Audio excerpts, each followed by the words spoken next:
Comparison leads to envy. Yes. Envy leads to jealousy. Jealousy leads to hatred. Hatred leads to wrath.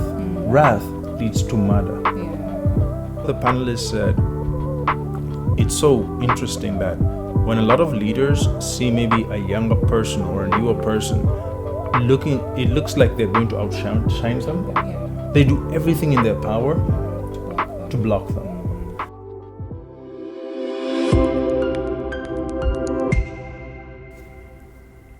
Hi there, Actualizers. Welcome back. Thank you for clicking on our video for today. I am your host, Gloria Njuguna. We want to thank you so much for liking this video, commenting, sharing, and subscribing to our channel. We do appreciate the growth.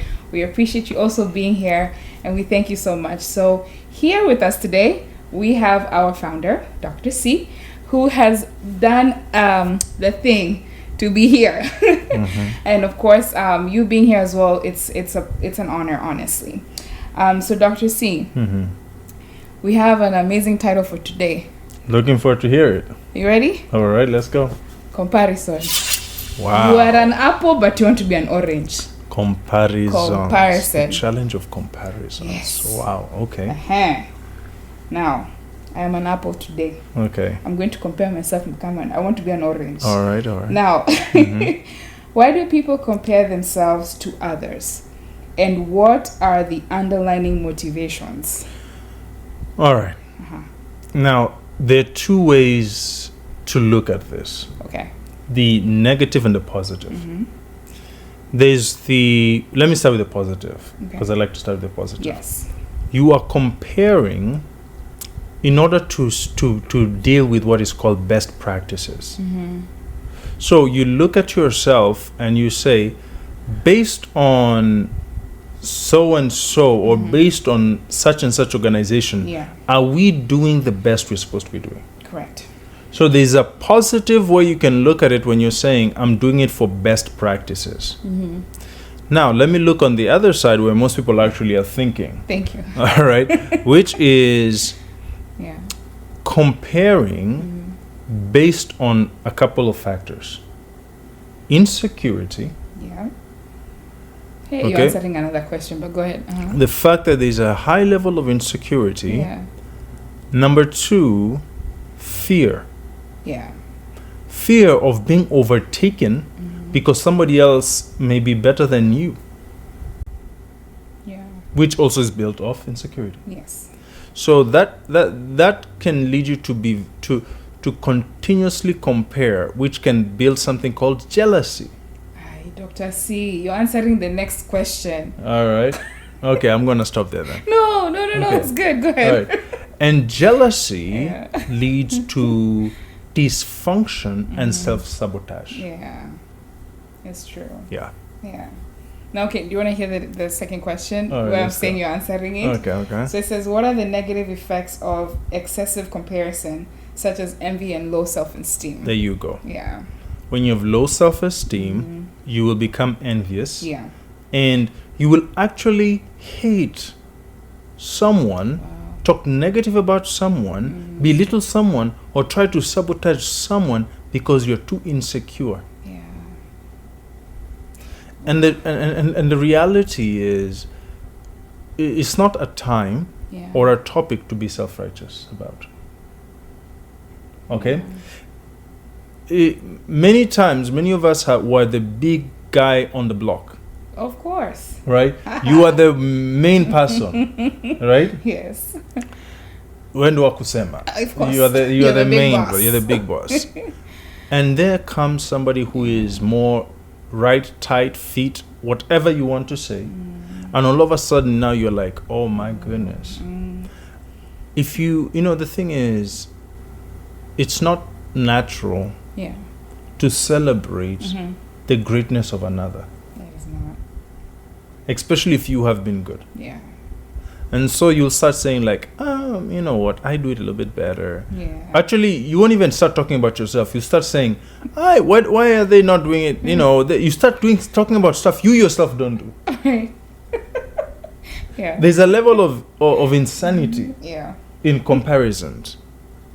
And I think Yeah. it comes to a place where you have to accept the emotional experience of intimidation. Mm-hmm. Does that make sense? Mm-hmm. Because when you're like, wait a minute, I know what I am feeling, Mm-hmm. but I know what I know. Yeah. It's true. All right? Mm-hmm. Okay. I feel like this person is like a giant, but you know what? I'm not gonna call myself a grasshopper. Yeah. I got my own skills. Mhm. It's okay. Yeah. It's okay. Got my own gift. I got my own gift, Mhm. or I need to go sharpen my own gift. Yeah. But the negative thing about comparisons is, instead of you going back and working on yourself, or catching that feeling and saying, wait a minute, I'm feeling otherwise about this, it has nothing to do with them, it's about me. Yeah. I gotta work on this situation before it overtakes me. Yes. Does that make sense? Mm-hmm. And then from there, you just let it be easy. You let it be Yeah. easy. And if you see someone or people who are constantly like, we were in a leadership conference this weekend, Yeah. and I was a moderator, and one of the panelists said, it's so interesting that when a lot of leaders see maybe a younger person or a newer person it looks like they're going to outshine them. Yeah. They do everything in their power To block them. to block them. But you know what you learn is, if you get to a place and people are blockish and they begin to become blockish, Yeah. you know what you can do? You can up and deuces. Peace out. There you go. Uh-huh. There you go. It's true. All right. Okay. So how can you break Mm-hmm. the habit of constant comparison and focus on your own journey? Okay, I feel like I've answered most You of these have? questions, Okay. but I'll say it this way. Mm-hmm. One, acknowledge that and give yourself grace. Of course, yeah, you do. It's true. Do you get what I'm saying? Yeah. You have to acknowledge and see yourself grace, because you might catch yourself in a moment of comparison, Yeah. right? So first catch yourself, Yes. right? In everybody has a problem. I don't say everybody, but a lot of human people have a problem with comparisons, and we think, oh no, I don't. That's no. You build a beautiful facility, somebody comes and build a mega beautiful facility. All of a sudden, you start criticize them. Oh, does it have to be that loud? Does it have to be that big? Right? What is that? It's true. Wow. Anytime you find yourself talking in that regard, wow, does she have to have her hair like that? And you're not talking about inappropriateness. You're not talking about. There is a sense of jealousy. And this is why now we have the grace upon grace. We have the Holy Spirit. We have God. And God comes to Cain and says, Cain, you have to realize the first, if we can say sin, outside the garden experience was a comparison sin. It was. Wow. It was. Look what I just said. Yeah. Comparison leads to envy. Yes. Envy leads to jealousy. Jealousy leads to hatred. Hatred leads to wrath. Wrath leads to murder. Yeah. It's true. This is why you're told over and over again in the Bible, do not covet your neighbors. True. You know how you begin coveting? It's because you compare what you have to your neighbor. Yeah. And you start saying, man, I just wish I had a car like that. Man, I wish I had a husband like that. Man, I wish I had children like that. You start talking. Before you know it, you're like, they don't even deserve. Envy kicks in. Do you get what I'm saying? So it's a progression that will bring chaos into your life. Yeah. So what do? You catch, I like to say, you give you grace for having emotions. Yeah. Everybody catches emotions. Yes. There's nothing wrong with that. Yeah. You catch it before you act on it. Okay. So the moment you begin to feel like you catch what I call the root causes of that comparison, you be honest with yourself. Yeah. You say, wow, I am feeling a bit insecure. Okay.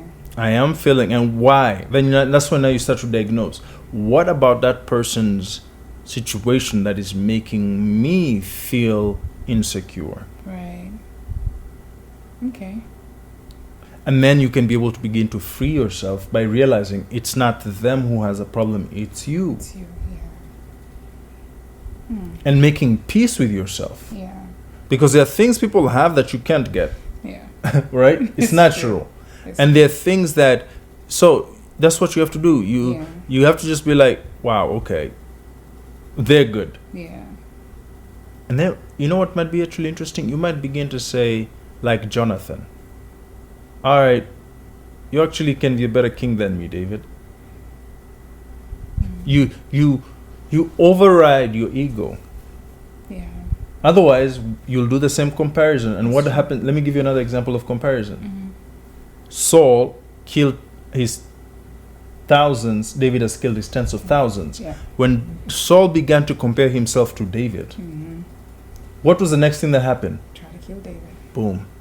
Anytime you see somebody comparing themselves to you, that's the one person I will run away from. When we talked about boundaries, when I see somebody trying to compare themselves to me, even from a flattery place, Yes. I don't like such people because they have, I call it a murderous heart in the making. They don't know they have a murderous heart, Yeah. but if you see somebody coming around you, Yeah. comparing themselves to you constantly, that person is very dangerous to you. Wow. So check yourself. Check yourself. You talked about self-awareness, right? Yes. So, are you able to give us some strategies of cultivating that self-awareness and self-acceptance to reduce comparison? Well, this is something that you have to cultivate, and I like to cultivate it through the Word of God, Right. prayer, and meditation. Yes. Because what we are dealing with right now is a realm of the soul. All right? Because you have your emotions there, Yeah. you have your intelligence there, and you have your will to act there. So comparison has a lot to do with your intellectual processing or your cognitive processing and your emotive reactions. Yes. And so you're trying to understand, why am I so angry at this person? Why am I so jealous? But you're not going to use jealous, you're going to justify it. Yeah. Do you get what I'm saying? It's true. Like I like how many people criticize mega church preachers. Let me tell you, a lot of pastors are jealous of them. Yeah. Because you know what they start saying? Oh, you know, he preaches water. That's why his church is full. You know, if I preach like that, you don't have members. Why you compare it? That's not your grace. Yeah. Yeah. To be quite honest, a lot of the criticism you see on YouTube Yes. of men of God, a lot of people you see on YouTube of a lot of people, they criticize what they cannot become. Because it's easier to criticize, it's easier to demean than to accept that person is just gifted. Yes. So how do you build that? How do you build self-awareness? Self-awareness starts at the door of humility. Yes. Yes. You cannot be self-aware until you reach a place of meekness, spirit-led actions. Yeah. You have to reach a point where you are you accept to be humble, Yes.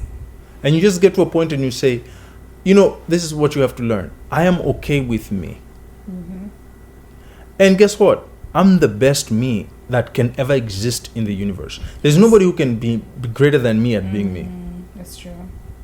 So I need to get to a place where I'm like, okay, do I want to be better? Yes, I want to be better. But I want to be the better me. Yeah. I don't want to be the better you. Yes. I don't want to be the better them. I want to be the better me. Yeah. You have to begin practicing saying things like this. Yeah. Because when you begin to say things like this, you'll begin to recreate your thought patterns. Yeah. Because many of us have been comparing our whole lives, or other people built it into us because your parent said, why don't you be like that person? Why don't you be like that person? Then your neighborhood people said, you can't run faster than that person. Yeah. So you've built all these neural pathways and mental processing ways, and you got to readjust that. And how do you readjust that? You readjust that by beginning to say something like, I love myself. True. I love myself. I love who I am. Yes. I'm confident in myself. I may not be where I want to be, but I love myself. I accept myself. And from there, I can build forward. That's true. And it doesn't matter if my neighbor's house is 3 times bigger. It doesn't matter if my next neighbor has 3 jets. I love myself. Yes. I love my life. Yeah. You have to begin practicing this. Then you'll begin to celebrate them. Yeah. You'll say, wow, my True. neighbor Yeah. is blessed. I like that guy. Yeah. I need to sit with him and learn. Yeah. Oh, my other neighbor has a house 3 times bigger than me. If that's what I want, then I need to sit with him and say, man, how did you get there? Yeah. And you know what? I'm proud of you and I celebrate you. And if it's not my thing, I'll still come and say, I celebrate your accomplishments. Yes. So you begin to celebrate others intentionally. Yes. Because what it does, it'll begin to change your mental way of thinking. You begin to saying, you are great. Yeah. I appreciate you. Right. But if you can do that, you'll begin to be jealous. Yes, that's true. Yeah. You actually answered the last question. All right. Hey, there you today, go. Dr. C. There you go. There you go. There you go. So the last question, and I know you've answered it, but maybe you can add a few things to it. Okay. Was how can you reframe comparison as a positive force for growth and inspiration? How can you reframe? Yes, how can you reframe comparison as a positive force Yeah. for growth and inspiration? And that's what I will do. Yeah.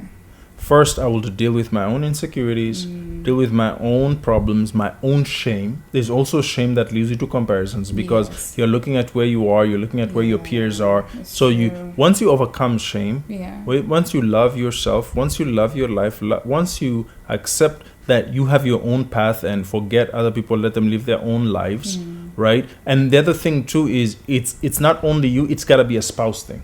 Sometimes the reason why you compare is because your spouse begins to talk about why don't you do it like that. Yeah.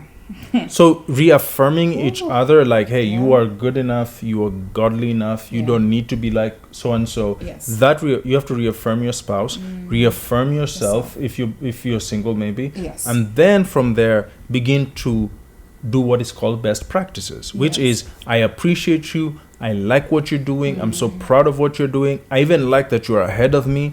So Yeah. I'm going to do best practices. I'm going to ask you, how did you get there? Yeah. If I look at my life and I compare to yours, how can I be greater? How can I be better? That is how you grow. That's how you mature. But it has to start with humility, Yes. appreciating others, Yes. loving yourself, and then you kill that thing called comparison, the negative. The negative side of comparison. There you go. Ah, okay. Yeah. We have learned to stick to being apples. There you go.